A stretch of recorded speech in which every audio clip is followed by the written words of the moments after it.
I'll be honest, for a long time I was burnt out of modern fantasy anime. You have the overpowered protagonists stuck in power-ups like collectibles, aura farmers flexing transformations every episode. Every new series somehow felt like a recycled version of the last. And yet, in the middle of all that noise, Frieren Beyond's Journey End appeared. At first glance, it looked like more of the same. Mages, knights, demons, magic, nothing new. But as you kept watching, you realized that it wasn't about defeating demon lords or even chasing strength. It's about what happens after the story ends. Where most fantasy tries to impress you with scale, Frieren stripped everything down. And as you watch, you start to feel it. The weight of time, the burden of memory, the quiet grief of outliving everyone you love. And as you watch, you start to feel it. This isn't just another fantasy, it's something much rarer. And today's video will reflect on Frieren and what it means to live beyond your own story. We'll break down how magic systems turn imagination into reality. And lastly, how the world breathes through absence, silence, and space. Frieren didn't just tell a different story, it quietly redefined what fantasy could be. And somehow, by breaking every rule modern anime lives by, may have saved an entire genre. This is Blessed Visions. We break anime into what makes you think, feel, and what makes you grow. Chapter 1: The Elf Learning How to Live. Most fantasy stories are about heroes on the journey. Frieren is about what happens after the journey ends. The Demon King is defeated, the part of the world moves on. But Frieren remains, still young by elder standards, still standing as time slowly takes everyone else. 10 years of adventure felt like everything to Himmel and the others. To Frieren, it was just a blink. And that's where the regret begins. Not because she failed them, but because she never truly knew them while they were still alive. Why didn't I try to know you better? Frieren ponders. That quiet question echoes throughout the entire story. Her journey isn't about facing new threats. It's about facing emptiness of years lost to distance and detachment. In most anime, growth is measured by strength. In Frieren, it's measured by reflection. The real battle isn't against monsters. It's against the fear of losing people before you ever take the time to understand them.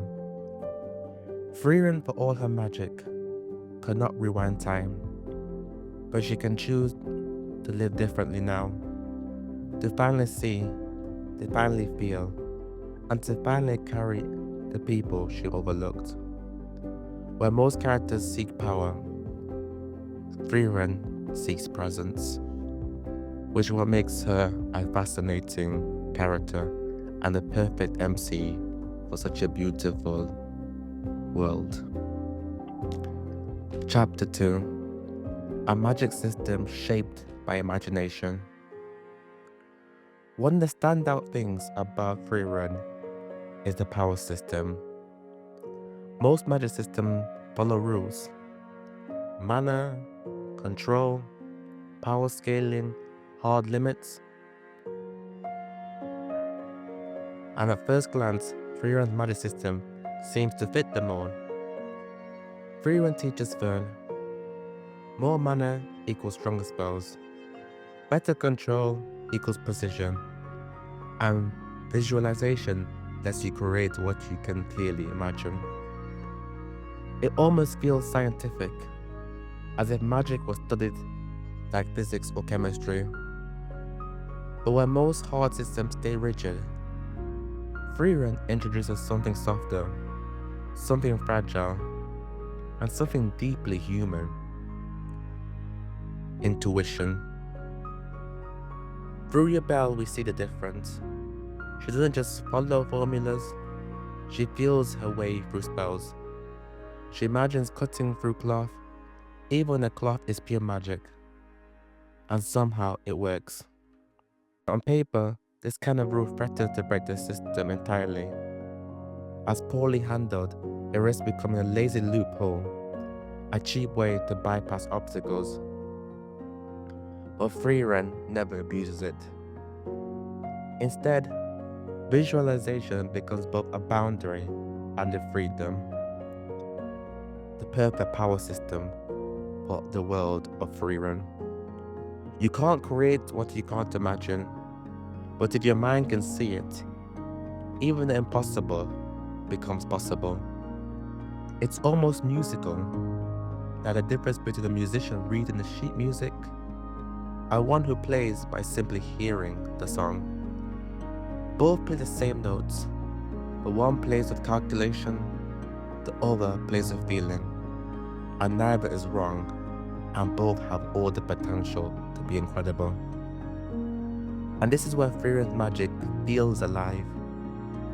Not because of its complexity, but because it mirrors how people learn, grow, and express themselves. The true magic isn't power scaling, it's belief, it's imagination made real. And in a world what's all about the mind and reflection, the power system only further enhances the world Frieren resides in. Chapter 3: The world built on absence. For the final chapter, I want to talk about the best thing I believe Frieren is about, and that is the world building. It may not be as big as One Piece or as intense as Hunter x Hunter, but it's still amazing in its own right. Most fantasy worlds shout their lore at you. Empires, wars, family trees, kingdom histories. Frieren does the opposite. Its world breathes through silence. Small towns, magical creatures, feeding on memory. Ancient demons whose inventions shaped modern magic. Exams that test not strength alone, but understanding. Even the smallest spells reflect the world's quiet depth. Years of study just to master levitation, not for battle, but to drive on a rainy day. This isn't world building through exposition, it's world building through experience. And underneath it all, time itself, the only constant. Magic lives for centuries, but towns fade, and friends disappear into memory. Even Frieren, who lives longer than any of them, finds herself haunted, not by loss, but by the weight of everything she never said while she still had the chance. Nowhere else is this more beautifully shown than a conversation with the old man Val. Walking through an illuminated forest, they share a moment frozen in soft melancholy. He asks if she's finally setting out to kill the Demon King, unaware that she already did, decades ago. For Val, 80 years was a lifetime. For Frieren, barely a pause.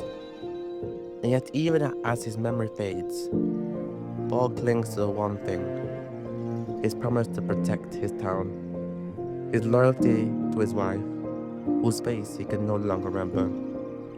In this simple scene, this encapsulates the true world of Frieren. A world built on promises that outlast memory. A world where loss is not erased, but carried forward in quiet. Simple actions. In most fantasy, world building isn't but scale. But in Frieren, it's about weight. And arguably this is why it's one of the most amazing worlds created in shonen in the last couple of years. Final chapter, the fantasy that quietly changed everything. Frieren Beyond's journey's end isn't great because of grand fights or dramatic powers. It's great because of what it refused to do. No overpowered MC by conventional means, no endless power-ups, no recycled shonen tropes, but when used, transformed in the greatest of ways. Instead, it gave us a character learning how to live after the story ends, a power system where imagination creates reality, a world built through silence, absence, and a quiet grief, and characters who find meaning not in battle, but in the spaces between them. In a world full of loud stories, Frieren whispered, and somehow the whisper changed everything. This has been Blessed Visions, where we break down anime and what makes you think, feel, and what makes you grow.